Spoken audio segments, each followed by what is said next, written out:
All right, welcome everyone to this new edition of Tradeify Crypto. It's a new Macro Mondays, and we're going to be discussing Bitcoin, what's happening on the macro, and some economic events for this week. But first, I wanted to start off with Ayush. What are your thoughts on the market? Like, what are you thinking about Bitcoin's price action during the past weekend? We obviously had a big move over the weekend. Bitcoin went below. Well, not below, but close to 60K over the weekend. So curious, what are you thinking before I get into my macro analysis?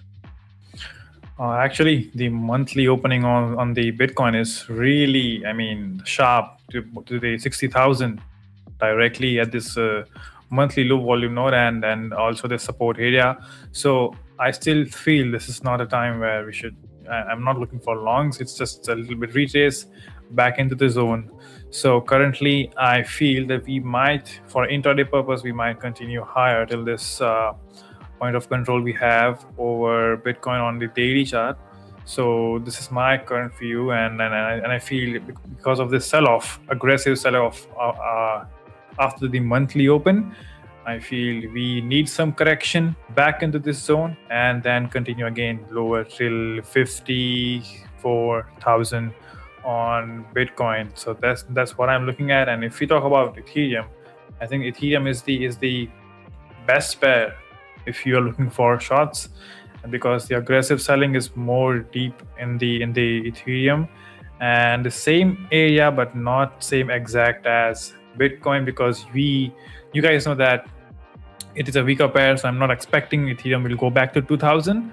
I feel it will turn around from 1800 and 1850 zone in the Ethereum to continue lower back to the swing low, which is at 1300 to be approx, or maybe 1400 on the Ethereum. So that's my higher time frame view, and on lower time frame we'll cover later. But it's Macro Monday with Boris, so I'll give you the stage, and he can continue his analysis. Yeah, so let's actually start off the crypto coins heat map on the weekly. So obviously a pretty down week for most of the market. A lot of double digits to the downside. So Bitcoin was down 14%, Ethereum down 16%, BNB down 15%, XRP down 13%, Solana down almost 20%. The only winner was, I don't know what this is, Zetrix, USD, and a few others, but mostly like 95% of the market was in the red for the week. Now, what I want to go into is actually Bitcoin on the weekly time frame. And what I'm looking at here is actually another very important moving average. And I actually didn't spot this until late last week because I kept talking about the 55 EMA, but I completely forgot about the importance of the 200 simple moving average, right?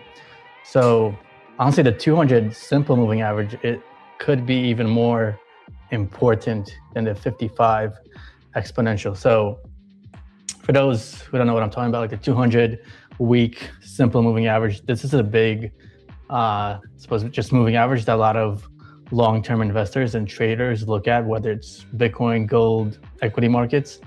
And what was critical about this week's closure is that Bitcoin actually tested the 200 week SMA, which was coming in at around $62,000. And we successfully closed above it, even though we did pierce below it briefly. Like we went as low as like 58,870, 59,000, right? So we actually did breach the low from February 2nd, but it looks like we did recover from that. And we did manage to close the week above 62K. So for me, what does this mean? This means this is a good bounce opportunity. I'm sorry, I wasn't sharing the correct tab, but here you guys go. This is the Bitcoin weekly chart. This green ribbon is the 200 week SMA. And so you can see how on February 2nd, or the week of February 2nd, we tested this moving average. Then here we just tagged it very closely. And so far, so for me, it's very simple. It's very simple, just like the simple moving average. As long as price is above 62,000, I will remain a bull on Bitcoin on the weekly time frame. Now, on the shorter term time frames, like sure we can have like movement downwards. Maybe we'll retest this 60K level and see if there's see if this level actually holds. But for now, this was a big signal for me. Actually, I did buy Bitcoin for the first time in many years. So just telling you guys what I'm doing with this current price action. So yeah, I did buy some Bitcoin for the long term here, and I'm going to keep holding it as long as it's above $62,000. Now, if we go back in history and actually see how this works, let's go back to way back in time. I'm going to try to get as much history as we can here. So you can see when we first got like 200 weeks of data, which was back in 2015, you can see how well Bitcoin reacts to the 200-week SMA, right? So, in the 2015 cycle, Bitcoin went as high as 350. And I know it sounds ridiculous now that Bitcoin is like $62,000. I'm talking about Bitcoin when it was 350. But yeah, look at this. We went from 350 all the way down to 240, right? We went below the 200-week like intro week, but we did close above. And this actually led to Bitcoin. Yeah, basically every single bounce attempt, the 200-week SMA held. And this led to Bitcoin going all the way to 20,000 back in 2017. So that was a 8,000% move. Now, the key thing to watch here is when we finally had the blow off top in 2017, Bitcoin went down again. But look where we found support, right at this ribbon at the 200-week SMA. And you could see how we played around it like for almost like 3 months. We were like just chopping around it. But it did successfully hold on to price. And this did lead to a nice move of, let's see, 300% from low to top. So nice reaction from the 200-week SMA here. And once again, during the COVID dump in 2020, we briefly went below it, but we did close above during March 2020 when everything was heading down. And then this led to a move of 1,000% to Bitcoin 69,000, right, in the 2021 cycle.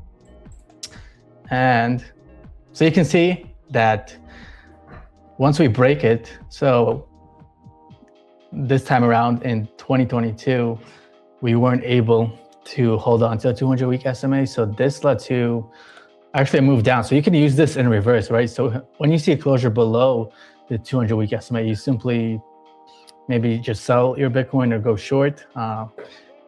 Me as a trader, I would put on a low leverage short position if the scenario was like this. But this led to a move down. And again, this took weeks to play out, but led to a move down of 30%. And then just testing this or back testing this over time, you can see it's not like perfect. Like we broke above in 2023, but sort of just chopped around it for, the spring to summer months of 2023, kind of had a false breakdown. And then when we closed above it again in late fall or winter of 2023, this actually led to the all-time highs. So yeah, from 2023 all the way to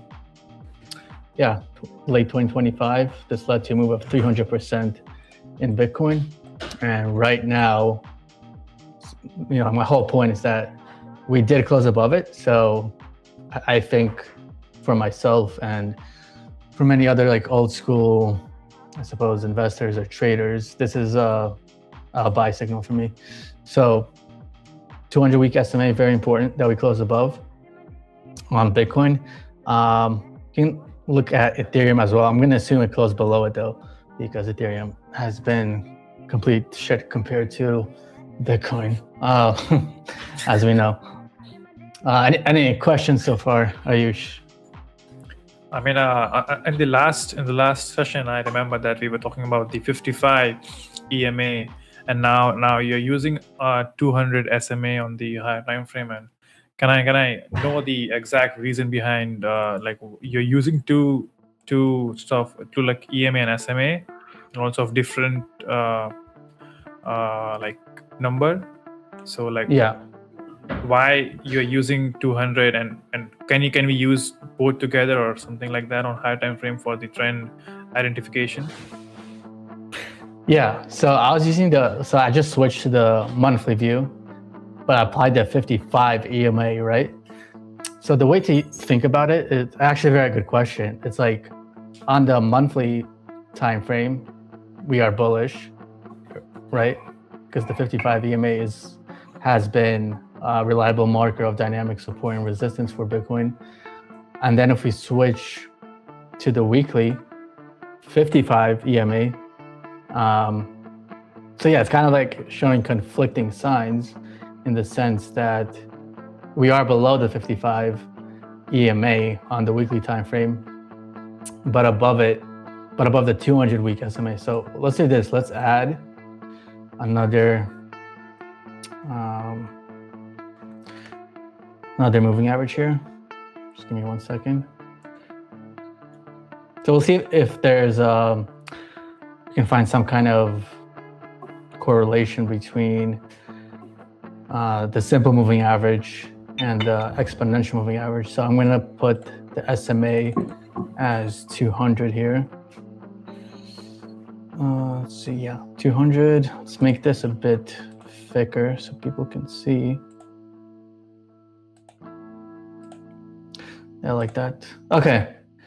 So the way you can kind of view this is on the weekly time frame. So this green red ribbon, that's the 55 exponential. This white line, this is the 200-week SMA. So the way I would look at this is we're going to be stuck in a range between the 200-week SMA and the 55-week, 55-week EMA. And you can see how it's kind of like starting to compress price, right? Like it's kind of like starting to slope down. And we were rejected from it in January of 2026. Found support of the 200-week SMA, right? Bounced to the 55 EMA, rejected. Now, again, we're finding support at the 200-week SMA. So what could happen in the next few weeks is we might just like range between 60,000 and like 80,000, right? And just be stuck in this range. So that's how I would basically use these two moving averages. Mm-hmm. And not just like looking through history, like, see, we can like fall below the 55 EMA, but we find support at the 200-week SMA. Yeah. Again, this happened in 2020. We actually fell below the 55 EMA, but found support at the 200-week SMA. So basically, the way I would view this is the 200-week SMA is like more important than the 55 EMA. So think of it like the 200-week SMA, that's going to be your major support. Like that is like the final, just like the final defense that the bulls have. And the 55 EMA, that's also important. But that's, I suppose less, I'll put less weight on it for like long-term investing or long-term swing trading. And yeah, that's how I would use these two moving averages together. Yeah, and it makes sense. Like when price will cross in future the 200 and the 55, it will give you more confidence that you make another support for you for the bulls if you do in upcoming months. Yeah, and I think so. For me, I'm going to make it very simple for the audience. If we can get a weekly closure above the 55 EMA, which is coming in at 83,500, I think this will initiate a little bull run, maybe back to 100K, and we can talk about Bitcoin being at 100K again. On the other hand, if we get a closure below 62,000, it's time to put your shorts on and put on your shorts and step away from the market for a bit, or at least have a short biased view on the market. So yeah, that's what I wanted to cover on Bitcoin, the importance of the 200-week SMA.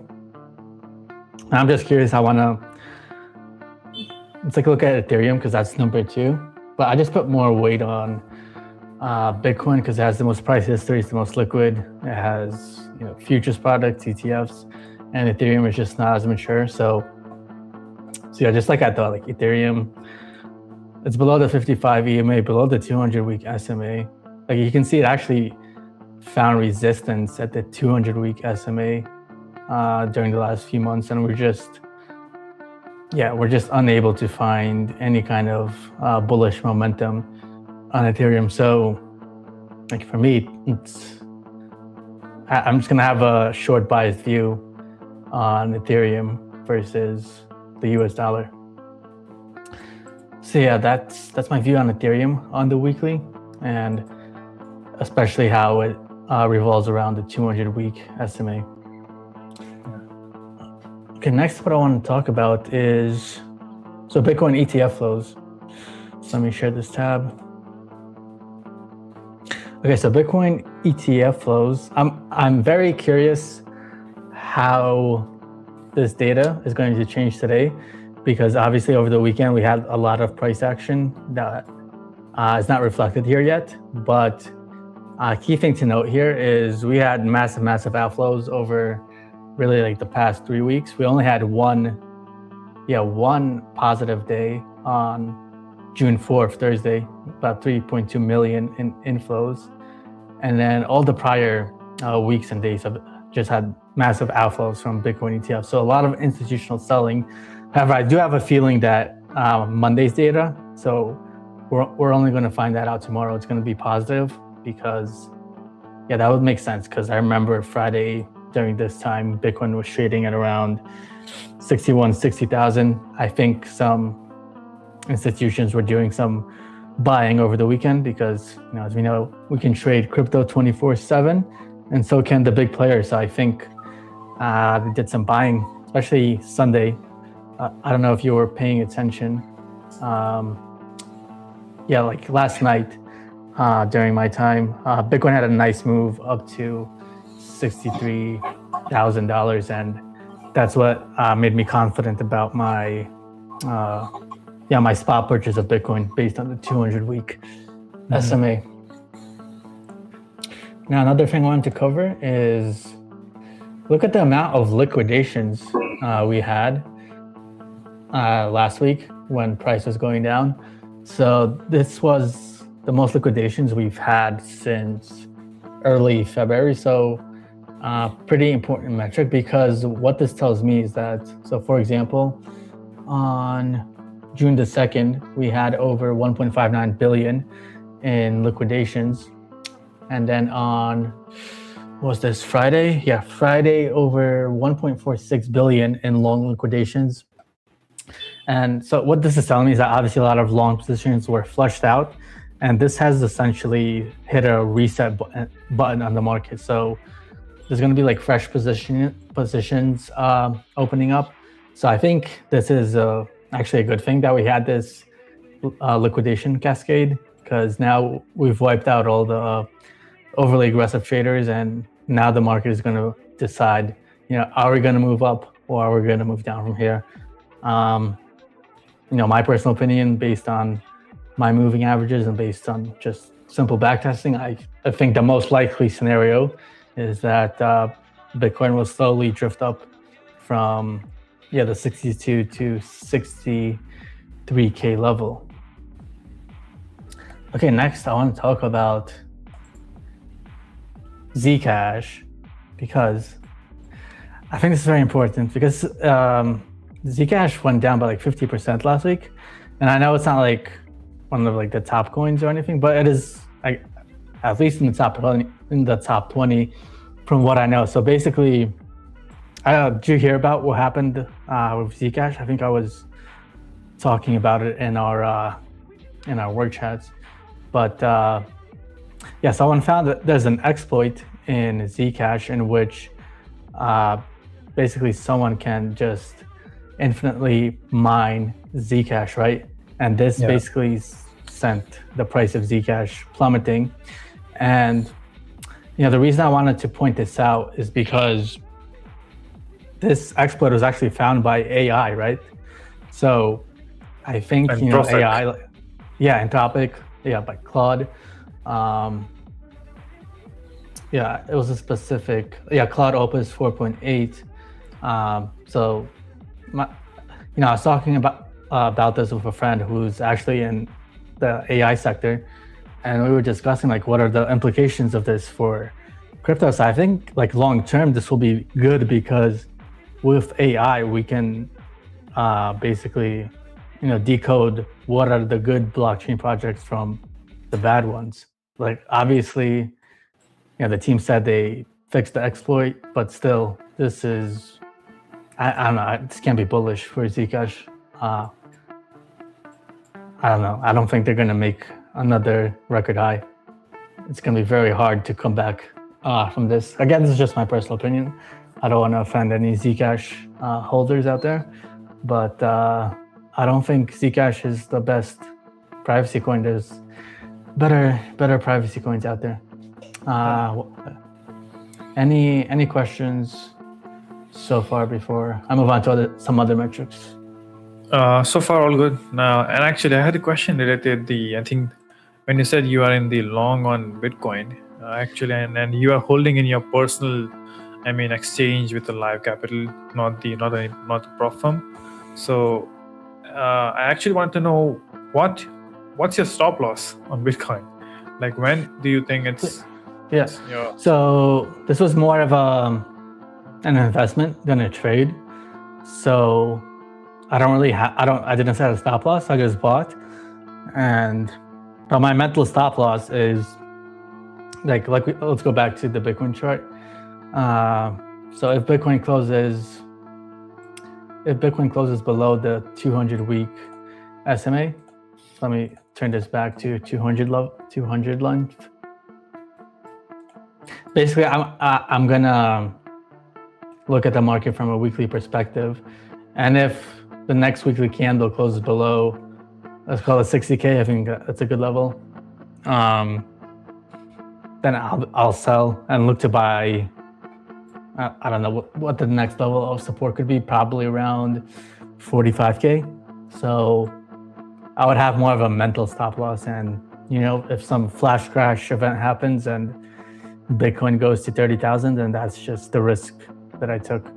But I think Bitcoin has become very mature and very liquid, so I don't think we'll see like some crazy move downwards. So yeah, hope that answers your question. Yeah, thank you.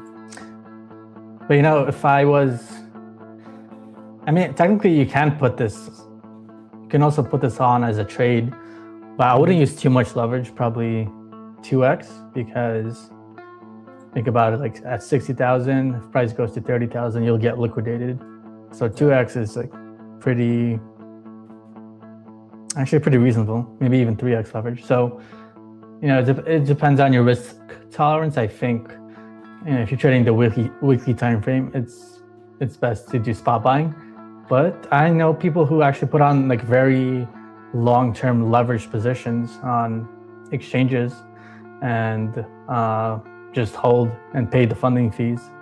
But it just depends on your risk tolerance. For me, I'd rather just buy spot, not worry about like my liquidation levels or adding extra margin to my positions.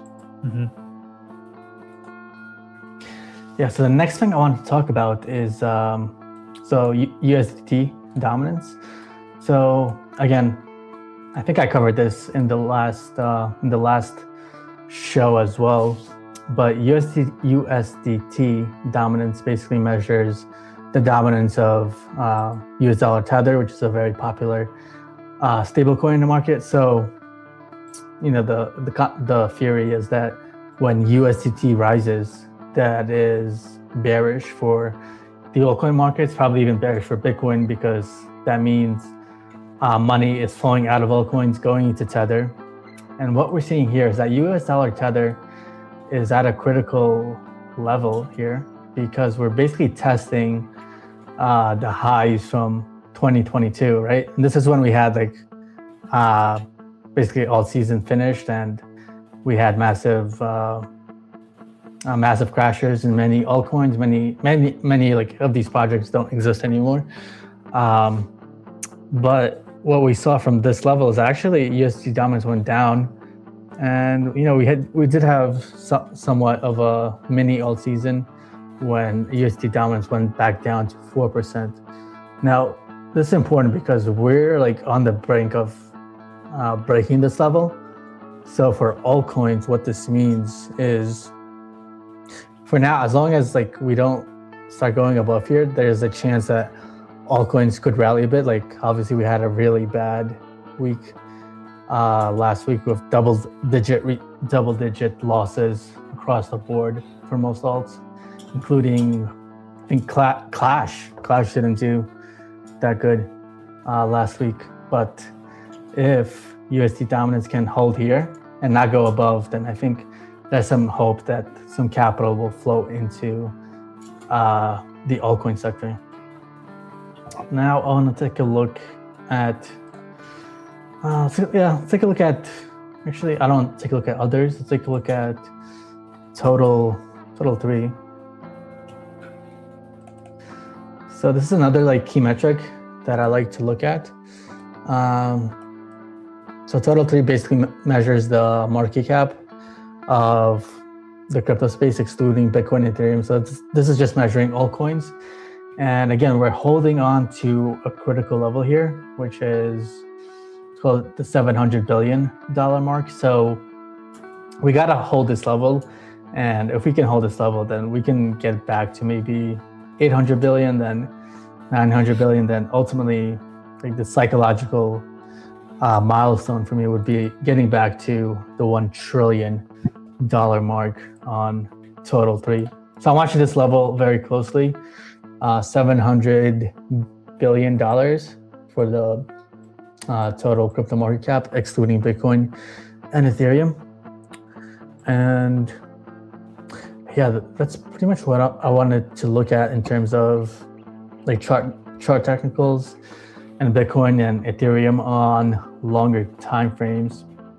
Now, I want to cover some of the upcoming macro events that we have for this week. So I'm actually first put on the crypto bubbles, see what's happening today. Actually, let's take a look at I like the heat map better. I think it gives a better representation. So let's look at the daily view right now. Yeah, so we can see over the past day, so over the past 24 hours, markets are recovering. Like Bitcoin's up 2%, Ethereum's up 4% actually. So actually, I want to go into Ethereum on the lower time frames later. Hyperliquid, which is a big token we've been talking about, is up 6.62%. So that is pretty good. But yeah, let me dive into the macro event news. All right, so there's 2 big events happening this week. Number 1, Wednesday, June 10th, we have US CPI. So this is the Consumer Price Index. This is it's going to be a big one. So this is going to measure. This is going to see is inflation cooling or is it rising higher in the US. So this is going to be big because it's going to influence the Fed's interest rate policy. So basically, a hotter than expected CPI could push rate cut expectations further out. So basically what we're looking for is lower inflation. And so if we have lower inflation, there's more of a chance that the Federal Reserve will decrease rates, and that'll be more risk on for the tech sector, for Bitcoin, for crypto, etc. Also, Thursday, we have the European Central Bank interest rate decision. Now, I'm not an expert on ECB policy or their like interest rate decisions, but I think it does influence the markets quite a bit as well. I think not as high as the Federal Reserve, but maybe we'll have Jonathan or Alex or Anastasia talk about the European Central Bank, because I'm a U.S. central bank expert, not a ECB, but that's going to be important on Thursday. So we'll see what happens with the ECB. And then in my country, in the U.S., we have the PPI on Thursday.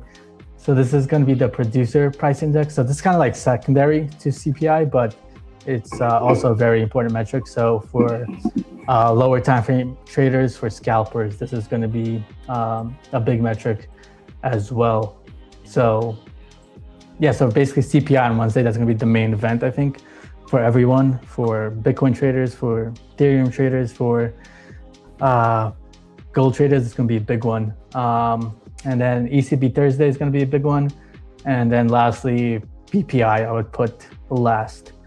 And yeah, that's what I have today for Macro Mondays. A little bit shorter than last week, but I think I got the most important news out and the most critical information when it comes to Bitcoin and when it comes to the overall altcoin market. So yeah, any questions, Ayush? Any questions from the audience, actually? Luna is asking, where are the bubbles? Where's in the bubbles? I'll put them on, don't worry. Yeah, what a flash. Yes, let's take a look at Clash.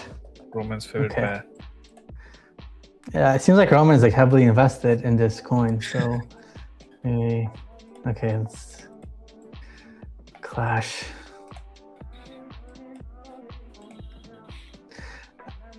Look, Clash, I mean, it's clashing.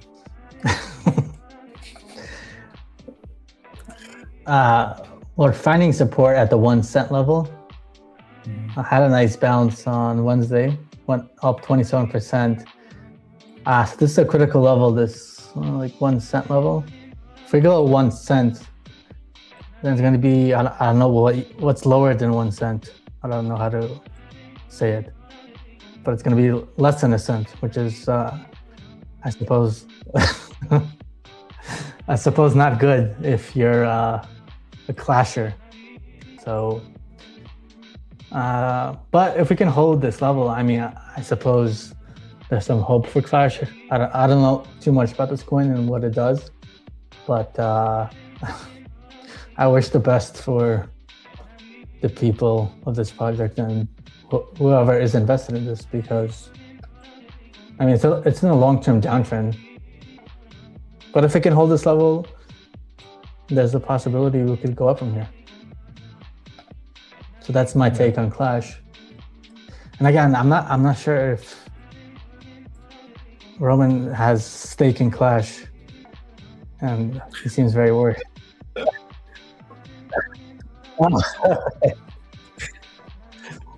Okay. All right, that's funny. Oh yeah, crypto bubbles. Let's go back to crypto bubbles. Yeah, guys, so on the weekly time frame, very similar to the crypto heat map. Everything is, well, pretty much everything is down. Like AVAX is down 24%, Aave down 20%, Jupiter down 18%, Solana down 17%, XLM is down 24%. Just awful performance in the market. We have Hash up 74%, but I'm not too familiar with it. I keep seeing the Siren coin constantly on the crypto bubbles. I'm not sure what it is. I think it's some kind of GameFi token. Well, maybe we can take a look at that later. But WLD is actually a solid project. That's OpenAI's token. This was actually one of the outperformers on the week, up 23%. So looking on the weekly crypto bubbles, yeah, everything is in the red mostly. The one that stands out to me is WLD. So maybe, yeah, we'll take a look at WLD a bit later. But let's take a look at the daily time frame. Yeah, daily time frame looks very nice. So we are seeing a recovery in the altcoin space over the past day. So I feel like today we're gonna, with the market open in less than an hour, we're gonna see a bit of a relief rally because altcoins and the overall crypto market has just been getting slammed, as you guys know, over the past week. So yeah, that's my take on the crypto bubbles. And I guess let's take a look at the lower time frames. What's your take on Bitcoin? I'm curious. What are you thinking from a lower time frame perspective, with your volume profile, with your tools? On Bitcoin, let's go on Bitcoin. Yeah, so on lower time frame, I feel we might tap this gap and also this level at 66,000 on Bitcoin, because we also have point of control and this low volume node and value area low. So this zone is very much important for me to look at for continuation lower. And the last zone which we have is this, because on higher time frame, if we go on weekly, not on weekly but on monthly, and the tool is not there anyway, I'll put it back. I'm actually seeing what the entire volume profile of, not from here but from the top of the, I think I'm doing something wrong here, but let me go back on Ethereum and wait. There's something wrong. This is not the actual chart I use. But anyways, we'll carry on from here. Just take it as I said nothing about Bitcoin. and yeah, so for now, I feel we have this area on the lower time frame. Let's talk about 4 hour. Looking at this range, the price really spent a lot of time in this area, so I'm expecting that we have good resistance from 60,000 to 70,000. So this entire block is something which, if someone is looking for longs, like Boris, if price closes above 70,000 with very good bull volume, so we can continue higher towards the 80,000. But these are the two levels which I'm looking at for maybe continuation lower, maybe invalidated and continue higher with good bull volume. And also we failed to close below because we have volume decreasing below this wick. So that's why sellers are not really active in this zone. So I think we need some correction and continuation from this 60 at the point of control at 66,828 on the Bitcoin. And if we talk about Ethereum, I have similar level, but not really looking for point of control in Ethereum because it's a weaker pair. And also we have this resistance which was support, a wick, and we are very close. So this entire zone on Ethereum is going to act as a resistance, or maybe continue lower till the swing low, which is at and my trading view is not working. Even if I'm clicking on it, it's not working, and I think I have to do it manually. Yeah, I just said to Roman in the beginning that trading view is becoming shitbox from the days. Yeah. Okay, so this is the level. 1400 is the next target for Ethereum if we continue lower. And let's take a look at Zcash. And on Friday, take a look. Yeah, and I think I'm not actually bullish till we fill this entire gap of this very low volume area. So if we show some interest going lower below this value area low, or maybe below 400, I think going short on Zcash makes sense till this price at 300. So this is something which I'm waiting for on Zcash, and my next TP will be at 300. So this is what I'm planning for Zcash, and it's going to be a swing trade for a few days. And also on the Discord session, on Yeah, how'd Friday. it go? I'm fine. I'm sorry I missed it. I was on an airplane. Yeah. But I know it went well because you're a master of explaining the charts by yourself. Master. But Yeah, actually, yeah. someone asked me that, let me remove this thing first. Someone asked me that how people use volume profile and stuff. I was like, it is something which you already use, but you don't know that it is there. So what I did is just mark this level of area where price tapped many times. Like you can see, it is resistance, and again the left shoulder and the right shoulder, which we were talking about on the last stream, that it is making Yeah. a head and shoulder pattern. And before the fall, I think we gave a call but didn't took it. But it's fine. I think it was at 640 near when we were talking about the fall, and the exact fall was from the supply zone. So what I did is I did the reverse engineering in the model. Like whenever you're trying to learn something, make sure that you always take support of what you already know. So what I did is in front of them is just mark this levels where price step many times, 1, 2, 3, 4, 5, and this one as well, 1, 2, and then break below. And then what I did is just drag and drop the volume profile from left till this date till current market. And what we had is price was taking resistance where we had low volume nodes, or where places where market had really less volume. So that's why many people learn that how to actually use volume profile in a very quick way, instead of treating it as a different tool which magically gives you some levels, which is not true. At some point you are just going to trade this break and retest setup with the volume profile, but it gives you some extra edge. And also I believe volume profile is a tool which has given me obviously good edge in my model, but don't treat it as something which is going to change your life in trading. It's just a proper view on the supply demand zone with volume vertical or at particular price level, which is obviously going to give much more deep understanding of which FVG, that a lot of people use, which fair value gap is going to work and which is not. So Boris said that's what you can do as well. Like if you want to use volume profile, just mark the levels first and then look at what volume profile is going to teaching you. So instead of, I think there are a lot of video on YouTube, but I think there are people talking about different stuff. If we talk about volume profile, the best way is use whatever you know already, and then try to plot it and understand it by your own knowledge, that what you are understanding by the thing which looks like a monster mountain on chart. So yeah, so that's volume profile on Zcash. So if we close below this value area low, Yeah. and I think we'll have good continuation lower on Zcash. And let's take a look at Hey, what about? But I didn't get Bitcoin. What are you thinking? on Bitcoin, I think on Bitcoin.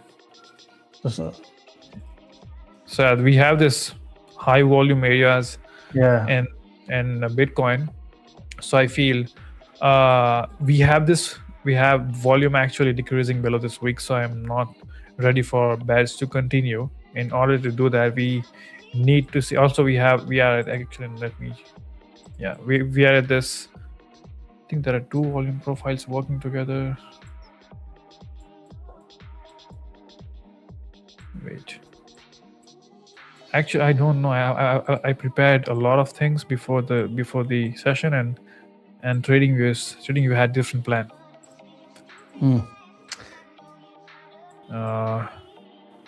Let's go on 4hour. So yeah, so these are the two levels for bulls, which I think can be an issue, because we have this high volume area where we have good number of transactions happen at this price level at 66,854. So that can act as resistance for your longs, or maybe in order to go higher, what I'll be happy to look at is price going higher, and then taking support and closing above 70,000 will give us a good confirmation that this might be the bottom of Bitcoin in 2026. But I'm not someone who's really good at time frame trading, so just my view on Bitcoin. So yeah. And actually, I want to explain that what the trade I took 1:1 on PAXG, which is gold, and for that we have to take a look at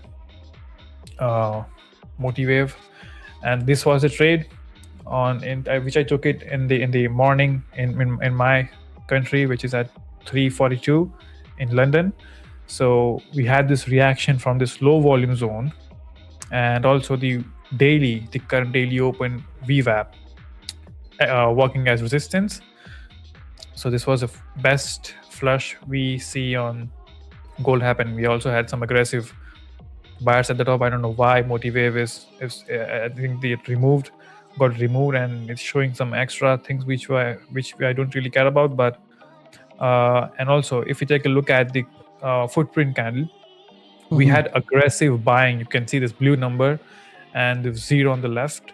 Sellers were not really participating. So what I like to take a look at is whenever we are in low volume node, I always like to see the actual trend getting aggressive in low volume node and getting absorbed. You can see good number of buyers trap at this top, and the aggressive selling started right after the next candle.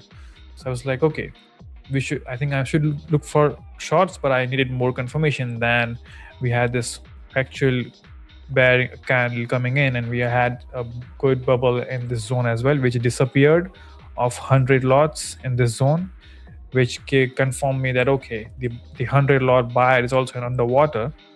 Price closed below 43.26, and then I went short, and it was 1:1 trade targeting the swing low, and the day end, and it was like best trade on the Monday, the first day. So yeah, this was the confluence, and it's like just focusing on low volume nodes and who's getting absorbed is the best tool we can use, and not always I wait for bubbles, and many times I look for passive pressure at the low volume node at who's actually going to win this auction, and that's exactly what happened. This resistance area worked well and gave a really good trade, and that's my take on gold PAXG. And you can see that it went higher from this area because we had low transaction happen this low, and it pumped directly and took support at point of control and still pumping higher. And I think everything is going up today, even Nasdaq. So that's a trade I took. So coming back, is it? So you just have an open position on PAXG right now? Not open. I'm actually done. Oh, you're done. Yeah, I think I had to explain that this is my take profit. The thing which looks like a capsule on the chart. This was my entry, this was my stop loss, and this was my take profit. I'm an ordinary scalper on gold. So when you enter a position and you go all in, and then not like all in, but like you have one take profit, like you don't have like multiple, or how do you set your take profits? You just have one single point where you just take your profits and move on to the next trade. Yeah, not next trade, but maybe move on to the next day, because the mission is to keep one trade a day. If I win it, still on to next day. If I lose it, still on to next day. So that's my rule. So one trade a day and done. Like take it or leave it kind of thing for me. And like that gives me a really good mental support, if you talk about, because I used to scalp a lot before, and I was like getting payout sometimes. Some months where I was not getting payout. So when I started following some strict rules, like okay, one trade, if it hits my stop loss, I'm going to lock my accounts and come back tomorrow. And if that hit profits, I'm not going to risk that for another one. I'll wait for another setup tomorrow with clear mind and fresh air. Yeah. So it's like it actually took a lot That's of time to interesting. understand, but yeah. So that's your rule. You only take one trade per day. Yeah. Wow. So today was Monday is a winning day for you. Yeah, exactly. On gold. Congratulations. I'm happy for you. Thank you. Like, because I didn't put on any trades yet today, so I still have work to do. Yeah. After the stream. Need to catch up to Ayush. I like that. I really like that rule. I think maybe I'll incorporate that into my trading. If you want to do intraday trading, then yeah, one trade a day can give you like enough like opportunity and also patience. Yeah. And like what I used to do is like sitting on the table. Let's assume that market was here. I'll take a trade, even though setup was not there, and that actually damaged me a lot for some months, maybe 2 to 3 months, and then I realized that I'm doing something really wrong. It's time to sit back, take a break, and understand what I'm actually bad at. Even though if any person have a really great mode, let's say the win rate is around 40 to maybe 50 to 60%, that does not matter if you are impatient. So it's like many times model is not actually doing bad, but you're doing bad to your account and your trading and your mental health and trying to be so greedy and stuff. So yeah, so my approach is one trade. If it's a winner, I'll take it. If it's a loser, then what I do is just lock it and leave my setup and just do nothing, or maybe do journal and stuff and read my negative points, which I always take notes of, how I behave and stuff like that. Yeah. So, yeah. Interesting. So like how much time do you spend like on the charts like per day, would you say, if you only take one trade per day? I think it maximum 2 hours a day. Oh, okay. Yeah. And I make sure that I sit in a volatile session. So today it was a good opportunity on gold. Usually I trade after 9:30. So after 9:30 means from 10:30 to maybe 12 p.m. That's my session on the future side. Not longer than that. Yeah. And then I know you answered this before, but what's your preferred pair now? Like I know it was like Dogecoin a month ago. I think you like Zcash, and now you're trading.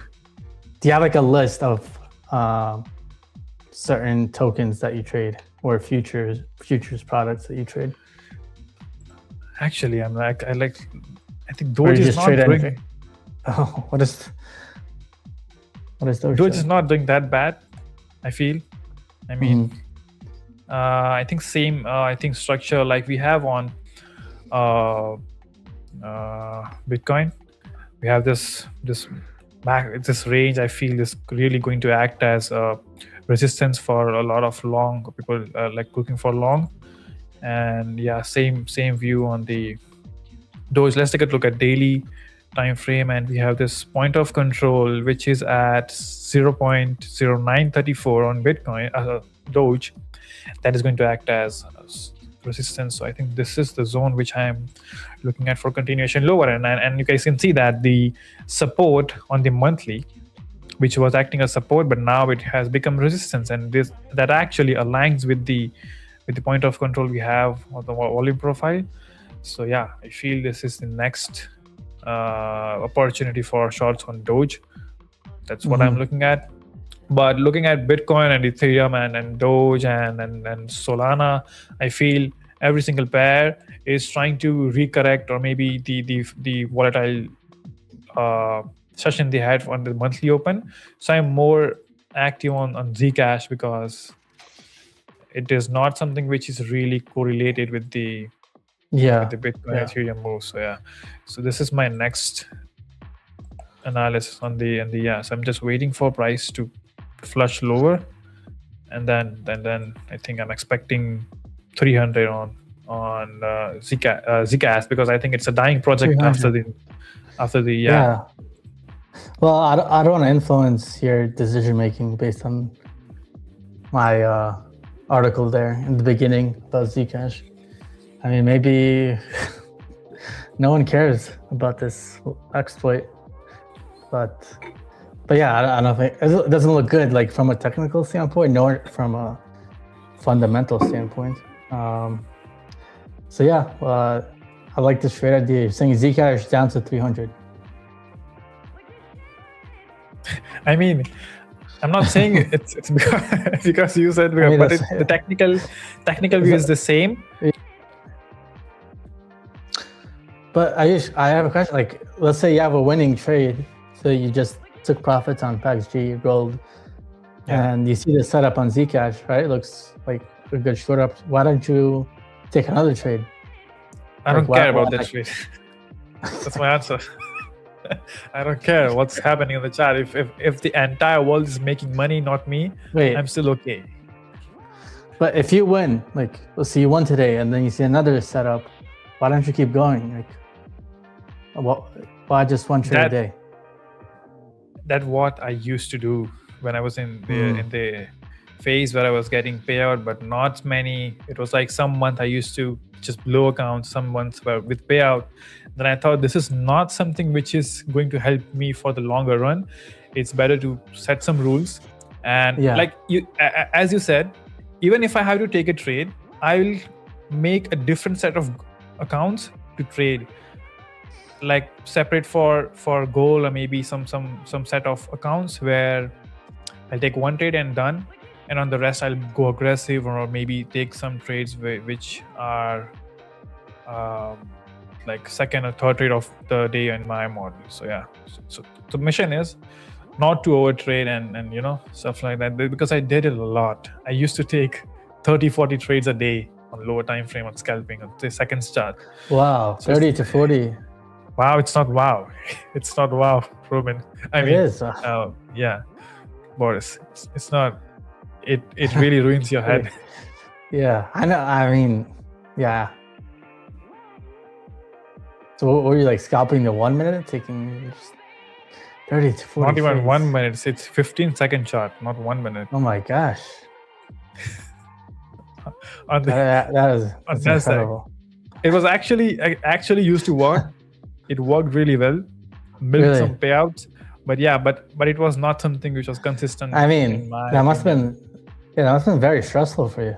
15 seconds. It is. Actually, it is. My eyes were mainly red. Even though I can imagine. It's like the day it changed everything when my eyes and my PNL matched the color. And I was like, it's time to stop and go on the higher time frame and look for something, or maybe one trade at the end then. Yeah, your eyes could change to green if it was like all green candle. Wow. It's like what I used to do is not obviously 1:1 there, but in the beginning I thought this is true. This is true. What people shows on the internet, that this is something which you can get every single day, but no. But this is something which you can get every single day. If you talk about risk to reward, it's my personal opinion, and I have seen many people doing good with the 1:5 RR, and every single day they are milking, and there are traders who are actually doing it. But for me, I'm happy with 1:1, 1:5, or maybe 1:1.5 or something like that. Maximum the risk to reward I have taken is 1:2 maximum, not more than that. Right? Yeah. Very interesting that you have this rule, one trade a day. I think that's so simple, but if it works for you, it is simple, but it's very hard to follow. I mean, in the beginning, it was like, okay, I'll do it, and then I'll be like, okay, no, it's looking really good, and I'll lose the money. I'll give it back, whatever I made, plus minus, and it's like, oh my god, I would have taken, and there was a time where I was only $500 away to get a payout. Anastasia. Anastasia's here. Yeah, hello Anastasia. How are you doing? It was so quiet for a while. I was like, is it my internet? But it seems like Boris is still moving. I'm still it? what? How was a macro Monday?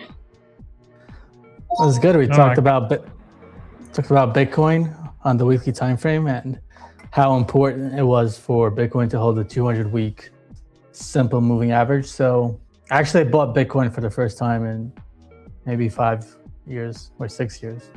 So yeah, basically as long as Bitcoin stays above 60K, I'm bullish long term on Bitcoin. And we covered some other metrics like USDT dominance, ETF flows, some news on Zcash, which I think is very important for the market.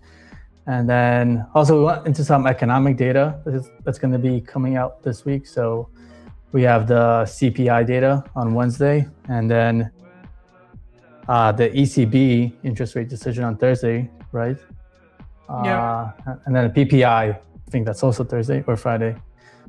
But yeah, I think that's going to influence like your trading with PAX-G, especially the US CPI. And then I don't know much about the European Central Bank and how they set their policies, because I focus on the US like central bank.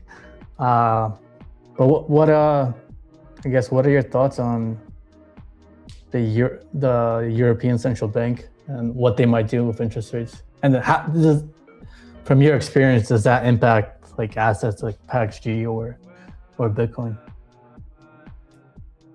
Europeans, well, the thing is that in the European Central Bank is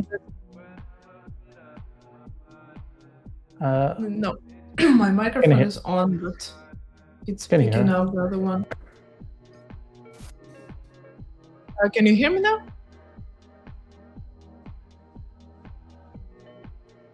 Yes, I did. Can you? Yep. Can you hear me guys well now? Yeah, I can hear. For some reason, it was picking up my microphone from laptop.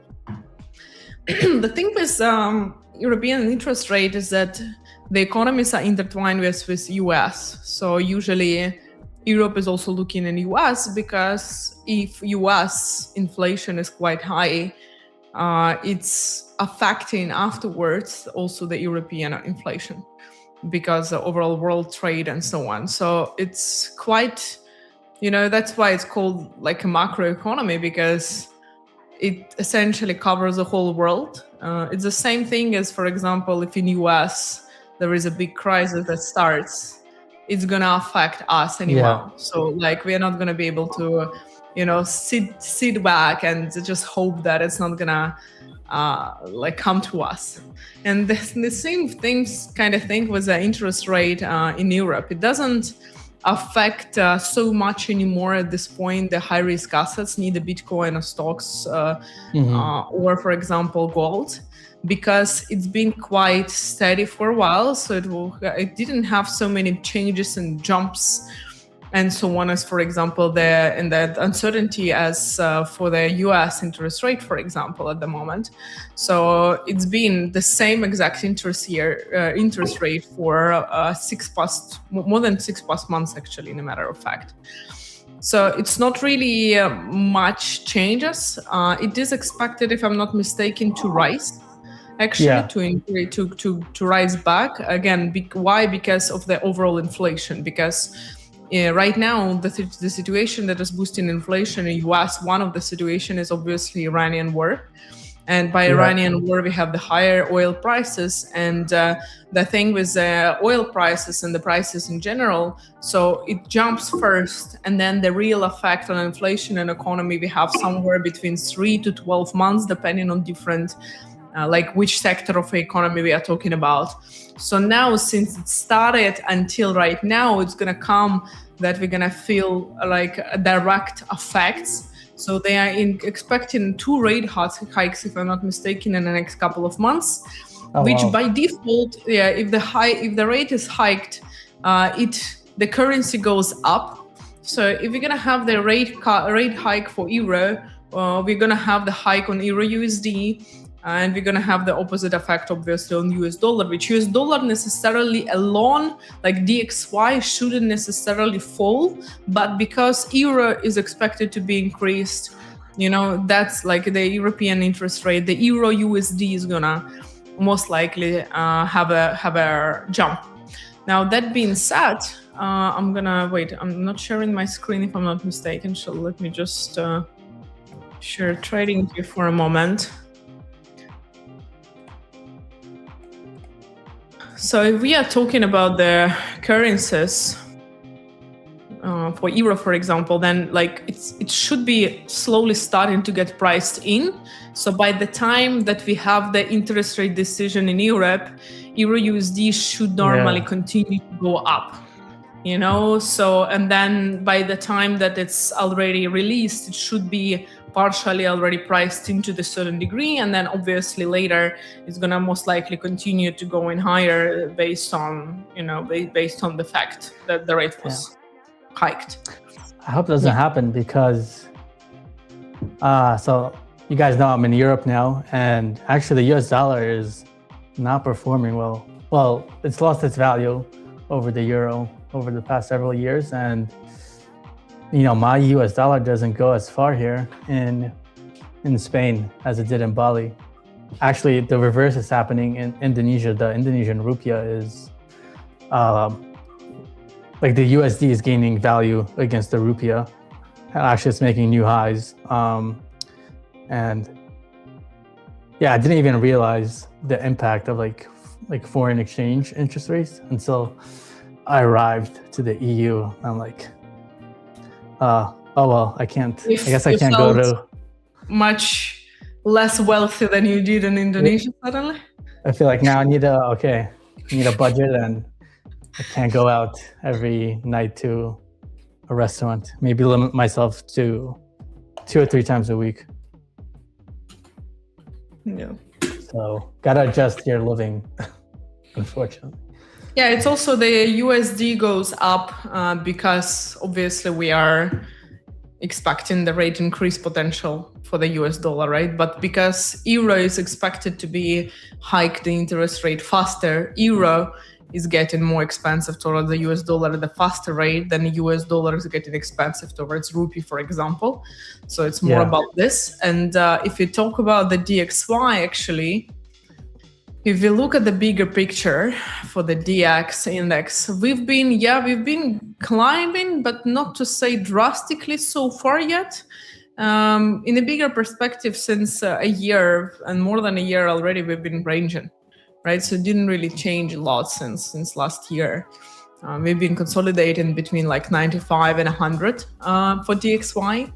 And my screen for some reason fall out. But that's 1 second. Here we go. Yeah, so it's not really like drastically increasing yet, you know. If it comes to the 6E, for example, at the, you know, for the past year, we've been mostly ranging, which is the same period of time, which is the equivalent for Euro USD, right?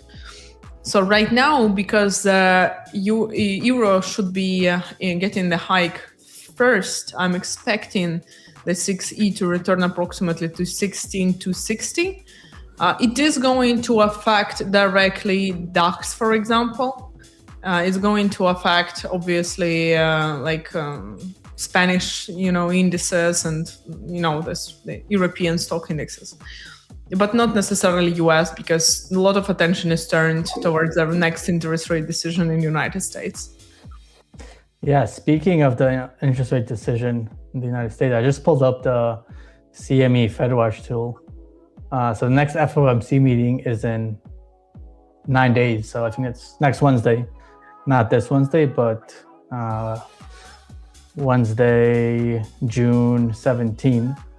Next FOMC meeting. And right now the market is pricing in basically keeping rates the same. 98% chance. There's like 1.8% chance we'll have 0.25% interest rate decrease, but most likely the rates are gonna be kept the same. Let's see at the July figures. Okay, so by July, the market is pricing in interest rate cut, actually. 85% chance. So yeah, I guess we're gonna see how the US CPI and PPI influence these target rate probabilities. And I guess, I don't know, I'm not an expert on like central bank policies, but let's say the ECB that does increase its rates. Would that maybe put pressure on the US to like not decrease rates? I don't know. It's a complicated question. Yeah. And then let's see, September. Yes, 60%. September rate probabilities are weird. Yeah, it's like we have a 60% chance of quarter basis point cut, but also a 34% chance that rates will stay as they are right now. So 3.75 to 375 to 400 basis points. But in July, there's a less chance. That's interesting. Yeah, these probabilities are very interesting.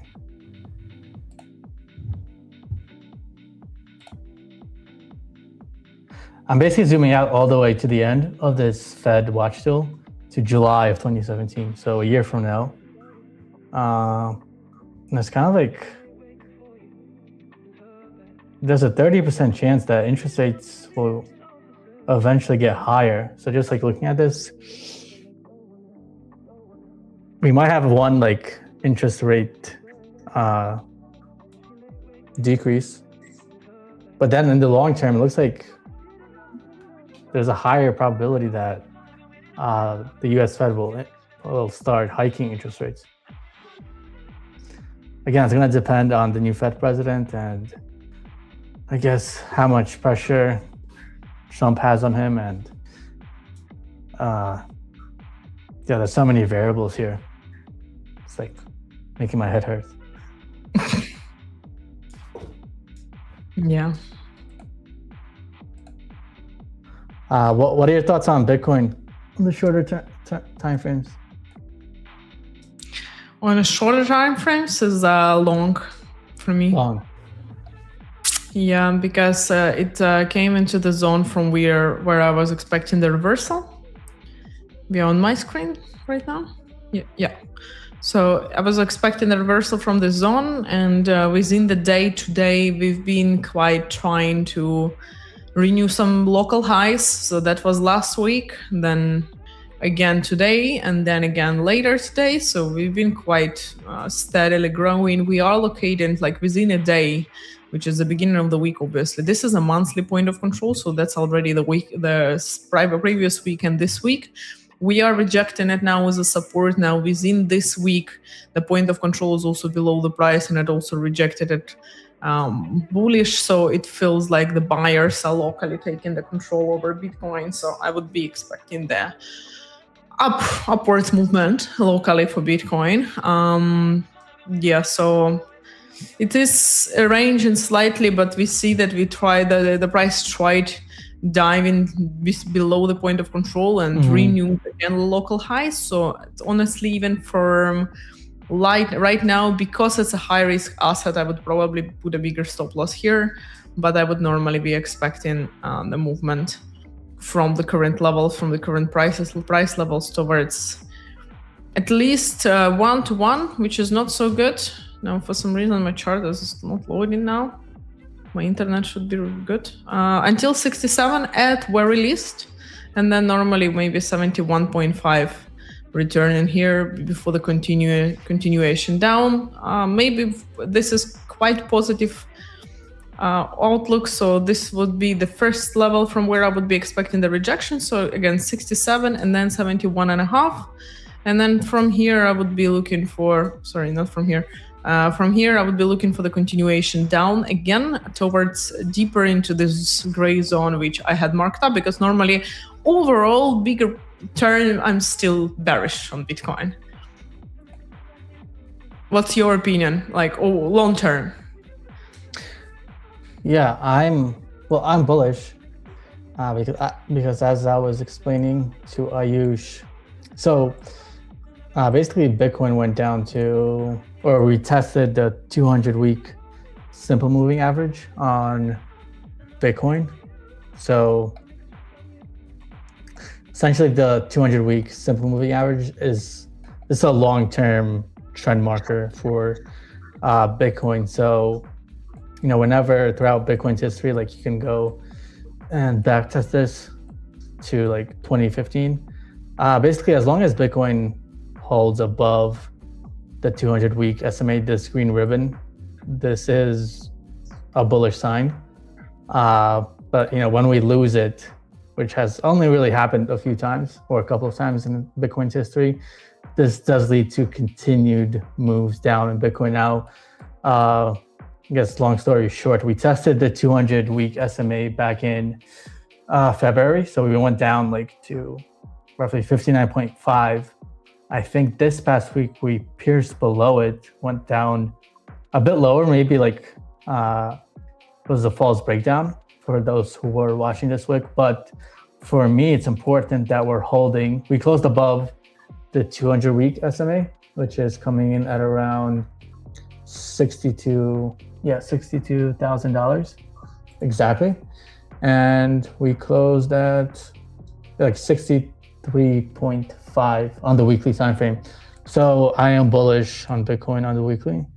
And I like your analysis too, because it aligns with my long-term analysis as well. So I'm bullish. Actually, I'm bullish on even the shorter time frames, I think.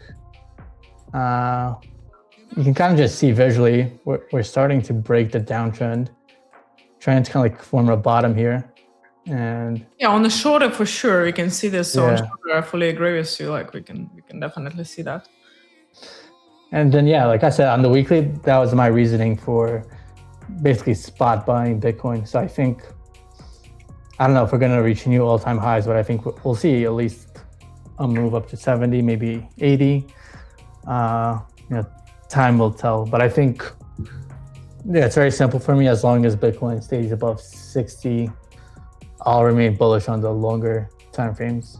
And when I mean longer time frames, I mean like the weekly and the monthly. So that's the key level for me. Boris, if you don't mind, can you please explain the rainbow tools which you're using? It looks so good, but I want to learn how to use it. The rainbow tools. These tools? I like how you called it the rainbow tool. It looks so colorful. It looks like you're in the garden. The green mountains, which we need in Bitcoin. Some positivity into this Bitcoin chaos. Yeah. Some colors to it. Yeah, so sure, I can explain it. Basically, it's like one of the indicator systems that I use on. Actually, this is meant for higher time frames, like the 4-hour and especially the daily. But you can use this on the 1 hour as well. Just have to adjust some settings. But basically, the way I use this is, so you have a volatility and momentum indicator. So this is the Christmas trees that you see here. So when you see this rising green bars, this is Christmas trees. Yeah, it's a bullish sign. Then TSI, this is more meant for higher time frames. Like I wouldn't use this on the 1 hour because it's like too sensitive. Like you can tell, like it keeps like doing crossovers and just like it's way too sensitive. You need to adjust the settings. But in theory, like if you have a bullish cross in the TSI and it's in positive territory, that means we're in bullish territory and buyers are in control. Then lastly, I have another momentum indicator. So once you see these blue bars rising, that means we have like excess buying pressure versus selling pressure. And again, this is like best to use on like daily and higher. Maybe 12 hours is good. For the 1 hour, I wouldn't use it at like on the default settings. I would adjust this and like you can make many adjustments to this, like change the fast moving average lines, the slow moving average lines. Probably a good idea is to like play around with this with Claude and ask Claude to just optimize the settings. Maybe that's what I'll do today with our Claude Enterprise access. So that's your custom indicator. No, it's not custom. It's public, which is why I'm displaying it for the viewers, because you can add these from your TradingView library. They're all free, but I can't reveal my actual secret indicator template. Secret. Maybe when we hit 10,000 subscribers, I will reveal it, but not now. For now, we'll stick to this rainbows, like you said. That's a very long time, but you can do it at 2,000. Well, where are we at right now?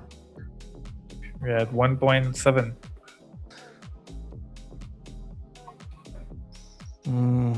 5K. Do that 5K. Yeah, 5K is fair number. Yeah. Yeah. That's doable. Yeah. Of course. We are getting there. Slowly but surely. I mean, in this bear market, it's going to take time. So this is why we need Bitcoin to go up right now. Bitcoin goes down, like it's going to be hard to get people interested in this market. But for now, I'm trying to be optimistic. No, that's a people's problem. They're interested about something only when like this goes up, you know? Yeah. Yeah, number goes up, people become interested. Like people are not very smart. No, that's sorry. I mean, they're not educated. I can't blame you for truth. This is why we're here, to give you guys knowledge. Boris, I'm on the same page with you. You covered it. Looks like Ayush was like, you know what, I'm out of here. I want to get fired. So I'm not joining this too. I'm out of here. Ayush, are you back?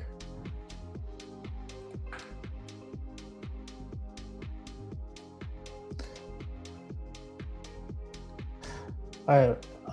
Well, while we wait for Ayush, did we talk about PAX-G yet? It's your favorite asset to trade. We need to talk about PAX-G.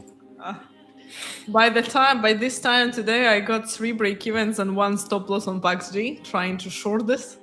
I'm gonna reshare another screen because I have my analysis on the futures. 1 second. Futures terminal. So if we look at 4-hour time frame for PAX, well, for gold futures, right? And PAX-G obviously is going to be exactly the same. If we look at this, I'm in general mostly short. I have mostly like a short preference still for PAX.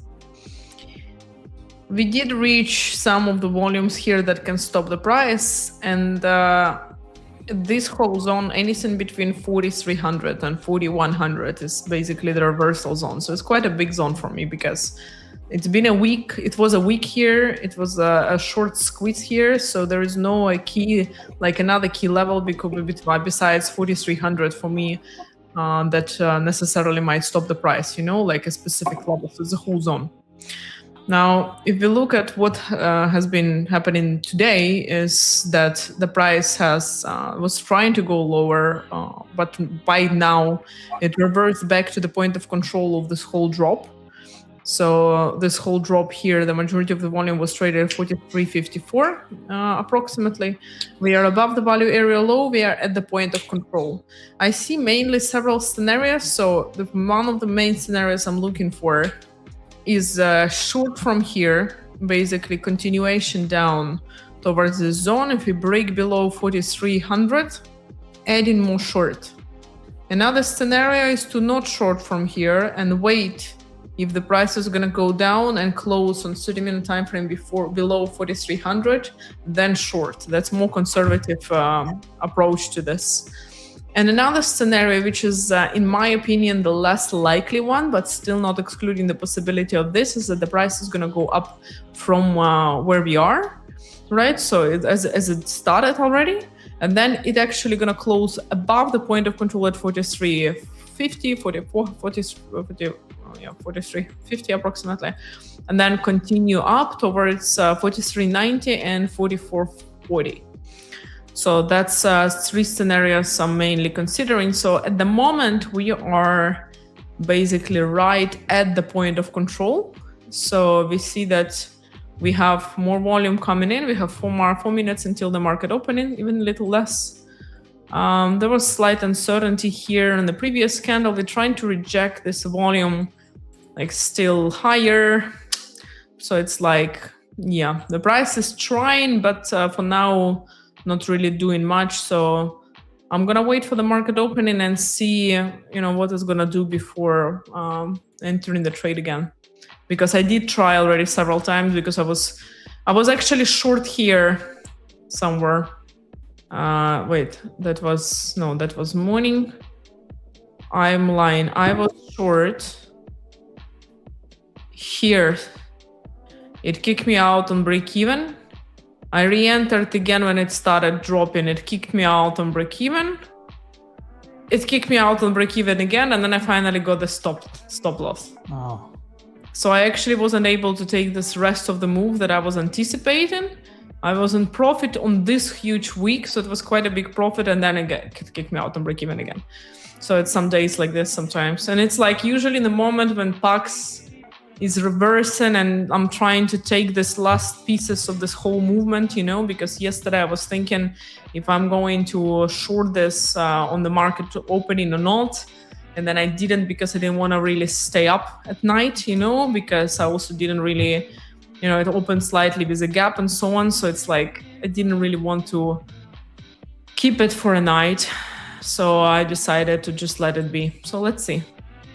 But that's my 3 main scenarios. So I'm mostly short still, but I do see the possibility that we might just close above 43.55. And then I do see the possibility of continuation towards 43.90 and 44.40. What are your opinion on PAX today? I think, I'm not personally, I'm not bullish on it. Let me switch. Just looking, I'll provide my view from the daily perspective. Yeah. Seems like we're holding on to the $4,300 level, but this doesn't look good to me. Like, I don't know. It doesn't look interesting to me. Like, I wouldn't want to trade this. Like, the 4-hour doesn't look great. Like, we just keep going lower and kind of having these kind of like abnormal movements. I don't know. It doesn't look natural to me. But we had this big candle down, I guess, on Friday.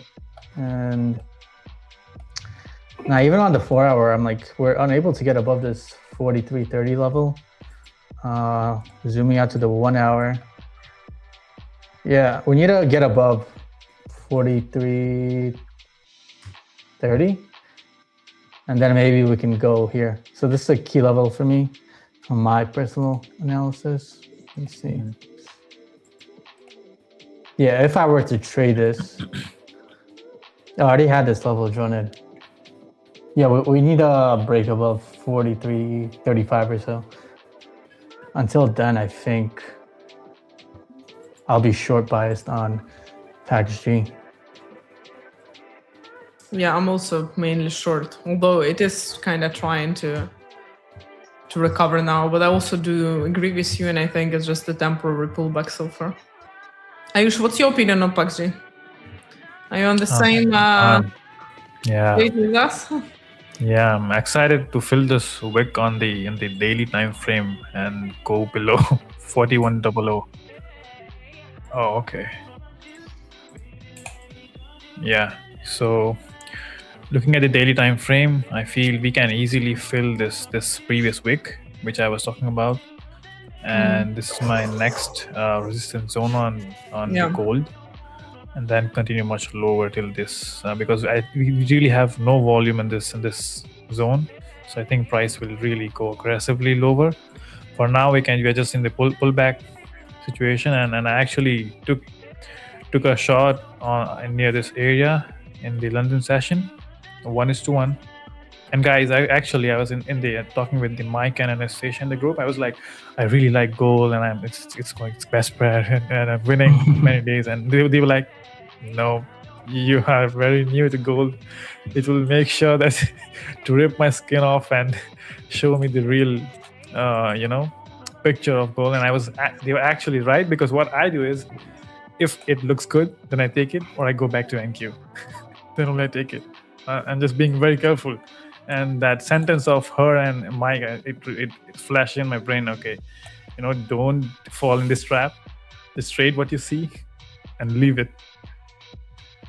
That's what I'm doing with gold. And actually, I want to show you the trade on the Moti wave. Let me share that screen as well. Do you have like rules? Like Ayush told me something interesting. He only takes one trade a day. Do you have like rules where you have a max amount of trades that you take, or you just keep trading no matter what? No, I don't have the max amount of trades. I have it's something that is like based on experience for my strategy, I would say. In the first 2 days of the week, I will already know if I should keep trading for the rest of the week. I should leave it.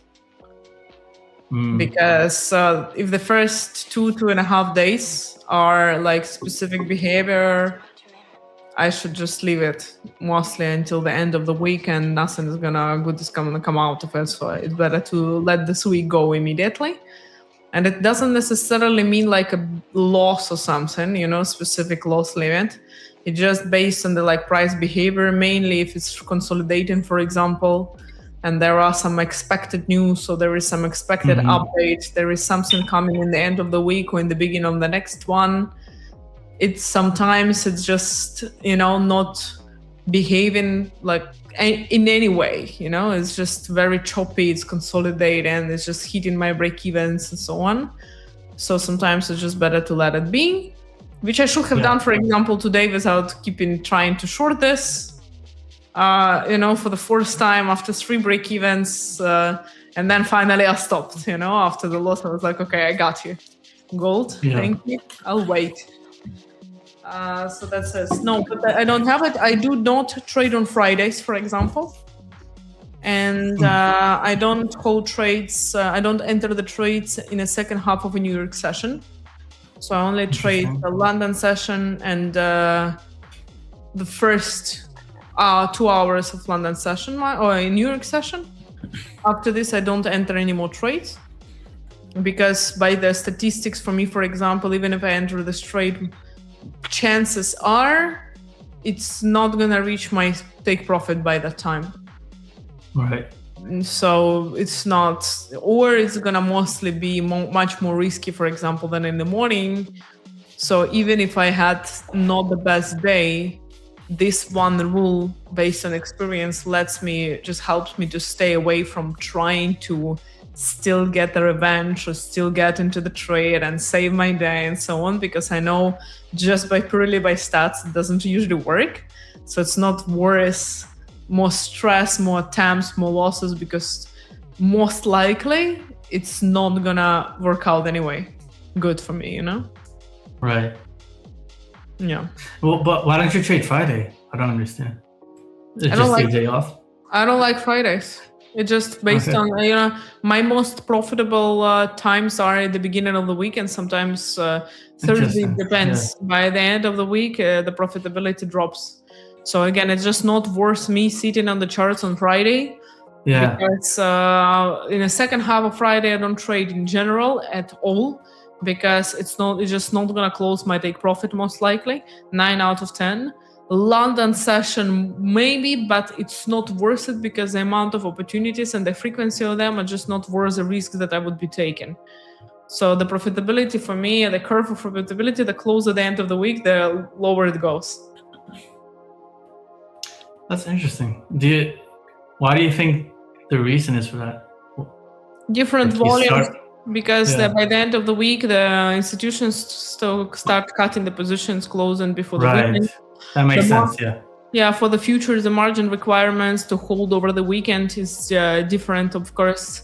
It's much higher. So because I come from the futures, the majority of the positions in futures get closed before. And Right. similar reason in the end of the day, because the margin for the overnight trades in futures is much higher than intraday. So the majority of people also close their positions by the end of the day. So by the end of the day, it starts the liquidity starts dropping, the behavior starts being different than what I need to trade. So it's similar reasons by the end of the day and by the end of the week. Gotcha. That makes sense. That's interesting. How everyone's system is different. Like everyone has different rules. Like Ayush, I was shocked that he only takes one trade a day. But he used to take 30 to what 40. works in the prop space. Yeah. And because I think Anastasia and you are actually trading on the live account, but because I'm based in India, I can actually open account in a live broker in the US market because that's not allowed here. So the best way for me is to trade good consistently with the prop firm and move live. So they don't have a really problem if I go live with some prop firm, or they do have problem even if I deposit $1,000 in the broker. And I don't know, that doesn't make really sense. And I do trade in the live account of in crypto because that is allowed. I can't really understand the rules of my own country, but that's how it works. So I think if we talk about live trading and the prop trading, I think it really differs because the number of trades I take in my crypto account is really less. It's like 2 to 3 trades a week, not more than that. Actually, one trade per day is a really, really good practice. I've been trying to teach this to students in the past when I was actually mentoring, and for myself, I did apply this practice in the past because just by stats overall, the more trades we take during the day, the less chances we have to be profitable because every single trade, just even on the mental level, it requires making a high quality decision. The more trades we take, the less it is possible to make a high quality decision because the less focus we have and the more emotional we get. Even if we don't really get like super emotional, we still get emotional from the past trades. Doesn't matter if it's a positive or negative emotions, is it a profitable or losing streak we are having during the day. So just by this, it's actually the more like there is certain balance for every strategy, obviously, but afterwards, based on the strategy, a little faster or later, the more trades we take, the more unprofitable we become, and the more chances are, for example, for people to blow their funded accounts or challenges. Yeah. And it solves the problem with overtrading, solves the problem with people not really wanting to do backtesting or, for example, reanalyzing their trades, because I've heard this excuse so many times, like, but there is 50 trades that I took today. How do I analyze them? Like, take one. Take one. And that's also the problem. Like, okay, I took one bad trade. I shouldn't have taken it. Like, I broke my rule. I got a loss. And then I have my hands tied. I cannot take any more trades. So the next day, I'm going to hopefully learn that I should sit on my hands and wait for the better trade. And when I get the same situation again and again, and I feel the pain, not from the loss, but from I made this mistake again, and now there is so many good opportunities, but I can't take them because I have only one trade that is available for me to take per day. Then you teach yourself to sit and wait for this one good trade. And then you teach also your mental, we teach our brain, because the problem with trading, it's addictive. It's like a hormone addictions and dopamine to press these nice buttons, you know. It's much more fun to press the buttons, for example, than do analysis or wait or fun. So it's addictive. So if people, for example, the new trader becomes addicted and they take like, I saw people taking 150 trades per day, you know, and like waking up at 3 a.m. before work, and then by 7 o'clock they're going to work, and then they come back and they trade again. It's like 150 trades a day. Of course they are unprofitable, but they're addicted to taking this trade. So cutting it is pretty much like you cut this addictive behavior. So sooner or later, of course, it's going to be very difficult, but people are going to learn how to wait more and how it is much more peaceful.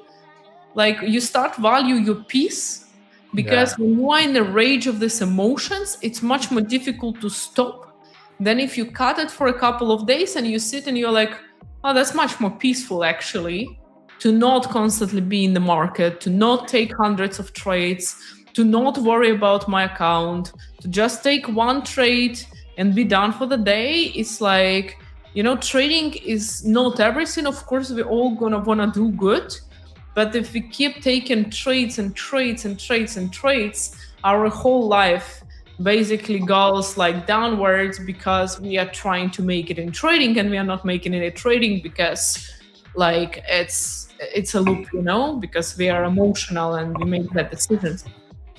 So like when I started to do this myself some time ago, and like I started to feel like, you know what, I really don't care if I'm gonna miss out on the trade, but at least I'm gonna feel good today, and I'm not gonna feel bad that I took like bad trades, I lost my money because of this, I didn't revenge trading, so on.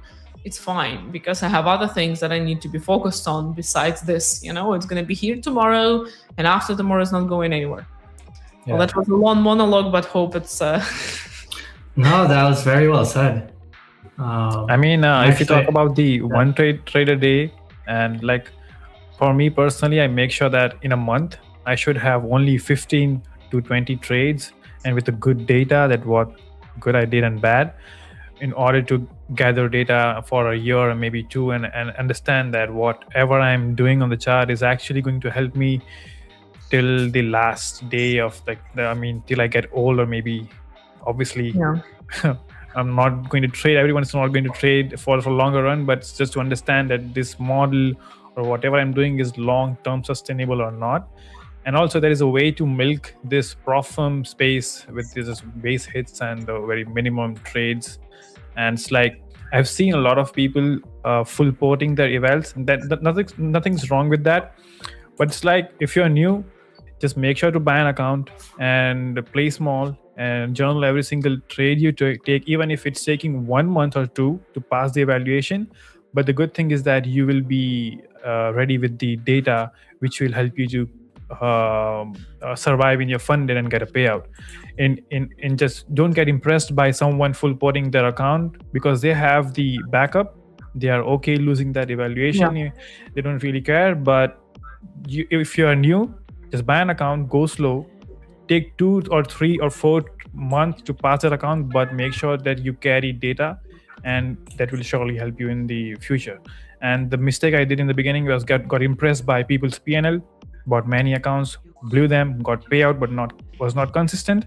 And then I started taking 1 trade a day, base hits, copy trading, maybe 5 to 6 account maximum, and then just taking out like $1,000 payout from each account of 25K, and going like 5K a month, and then 6K, and then increasing it with adding different prop firms. But one thing is that prop firms really shapes your brain in terms of like rules and stuff, because in personal account you can kill the entire account if you have no experience with the consistency rule and stuff like that. So I think if you are new, start with prop, and then make sure to slowly build that capital, maybe save it for your live account to trade freely in the future when you have good data and experience in market.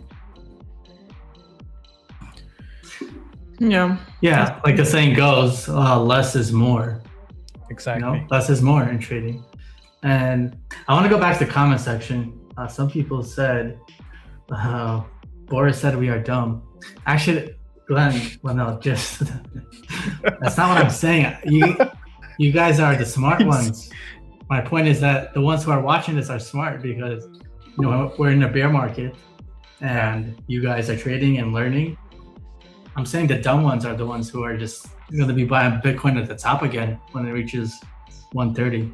That's the dumb money. You guys are the smart money. That was my point. And also, guys, we should do a duck race, I feel. Oh, it's time. That's my favorite. What we should tell it to write. How many likes do we have now? Let me reload that thing. We had 27 something. We have 29 right now. Guys, one more like at least to 30. We're gonna get a round number and we're gonna do the giveaway. Right? Yeah, just one like. One like Come away. on, who didn't put the like? Who is this guy who is watching the live stream and didn't put the like button? Maybe that's Jonathan. Jonathan, how could you? Actually, I was expecting some comments or maybe chat from his side, but today he's not just writing anything. Maybe he's not watching. Yeah, we are at 30, and what we should tell them to write in chat.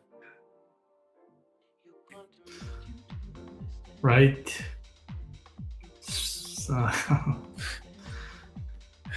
Right. Right. Said haha. Yeah. It's like let's make it the healthy exercise giveaway, right? Haha. And you also have to laugh to perform.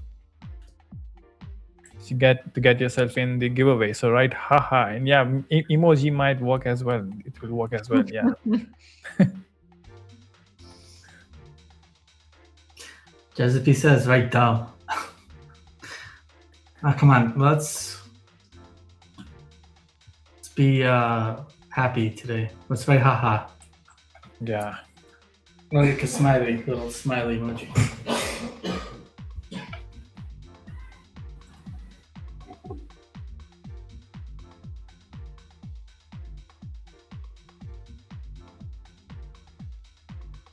So how many people do we have? 18. In duck race? 18? No, not in the duck race, but 18 people watching us.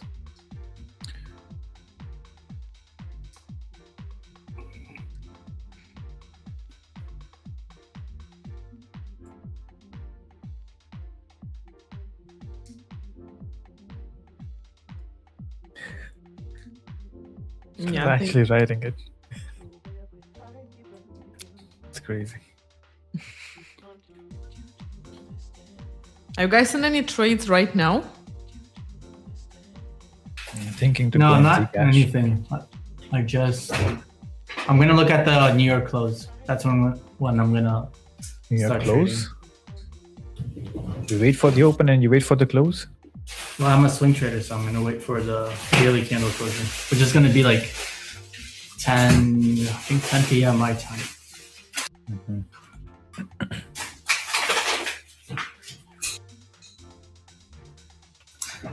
What up, Ayush? Oh yeah, you're done for the day, Ayush, with your pack future. And the future side and I'm done. PaxG. Trying to be more humble there. Not really excited, but just getting what it provides. Yeah, I mean because I'm preparing the list.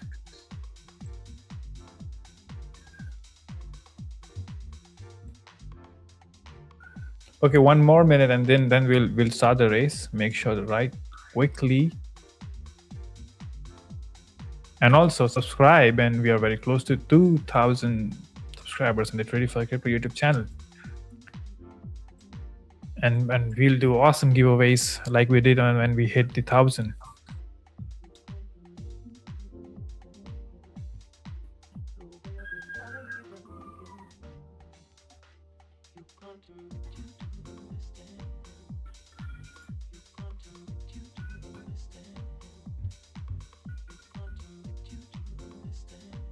Sorry, I was on mute, but the crypto bubbles on the hourly have gone down. So Looks like Hype still in the lead. That's been obviously one of the top tokens. Zcash is up 2%, so that's good for the Zcashers. And then WLD is up 1%.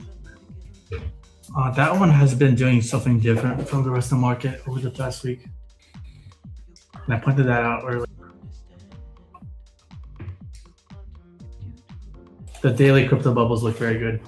I think it's going to be a positive day.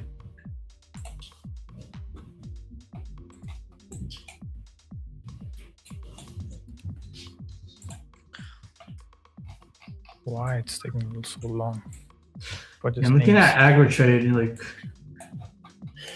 we're seeing a good amount of price action. Like hard to tell if it's more buying than selling. It looks like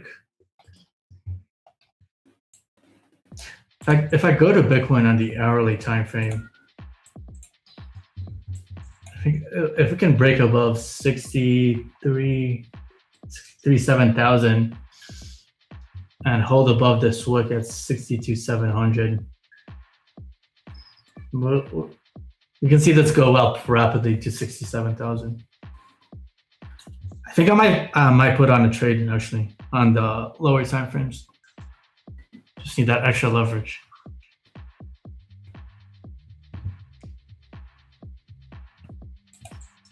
Should I do it on the 2-hour time frame? It's a good setup. I don't know. Sometimes I do like intraday trades in addition to my swing trading. So I might do this just because it looks good. But I'll put less risk on. Like instead of 2% risk on my swing trades, I'll put like 0.5% risk on this setup.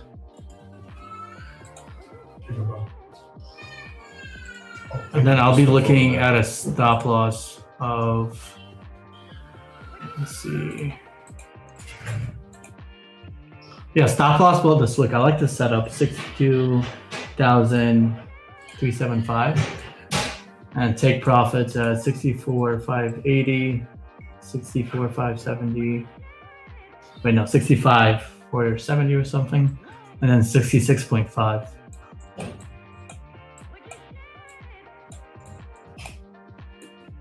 So, not financial advice, but I like this setup. We all know that the best financial advices start with that's not the financial advice. That is very good advice, Anastasiia. All right, are we ready for the duck race? Yeah, we are. And I think my mic is so sensitive that they can hear the kid crying in my background. It's not crying, it's shouting. He's shouting because of all the crazy price action. Okay, so we are doing 1 minute. We have 18 people, and I'm betting on this duck with the green hair. And let's start. Okay, so you are coming first, purple duck. You are not going to win. That's my analysis on duck race. Whoever comes first in the duck race usually never wins.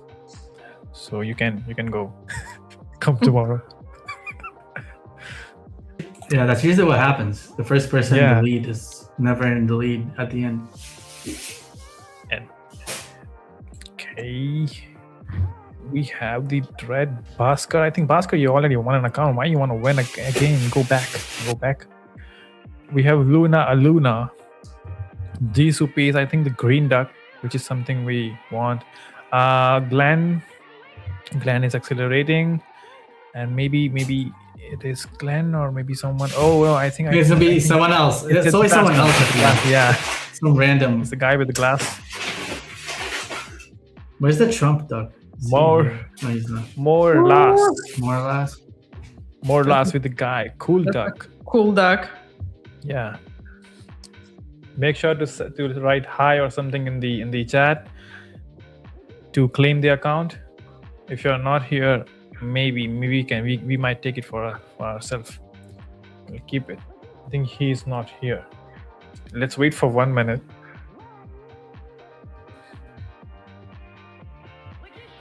Why do I feel he's not here? What we should do if he does not shows up, Boris Anastasiia? We do another duck race with the same people. Oh, he's here. It's here? He's here. Yeah. I felt there is not a lot of excitement in your voice when you said, he's here. I thought we will do another one with our names in, but anyways, more or less, congratulations, you won 10K two-step account. Make sure to write your email in your descriptions and you'll get your account in the YouTube channel.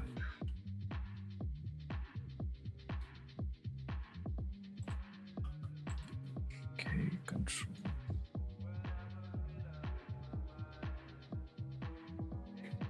Why so silent, guys?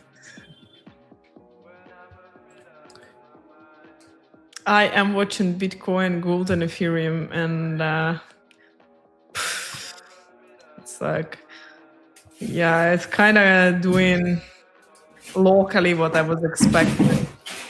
Thinking about maybe buying Bitcoin, but at the same time, it's barely moving really. I don't know. Probably stay away from this because it's so mixed.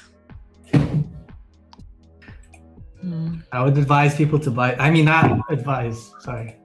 I would not advise, but consider. Just consider it. What is this price action on gold today? Come on, like, well, what's this? Yeah.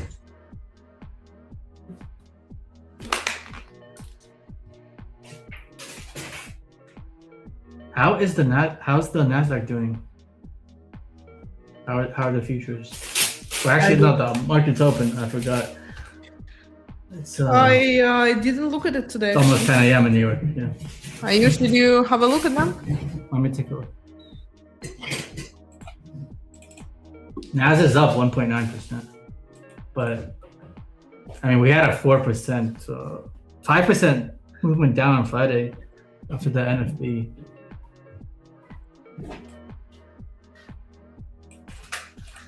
Do you guys think this is a reversal on Nasdaq? Because people keep calling the top, but just keeps going up no matter what. Yeah. I don't think so.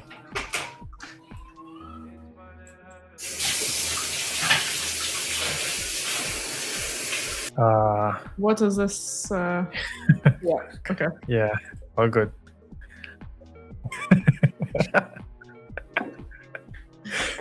Get it.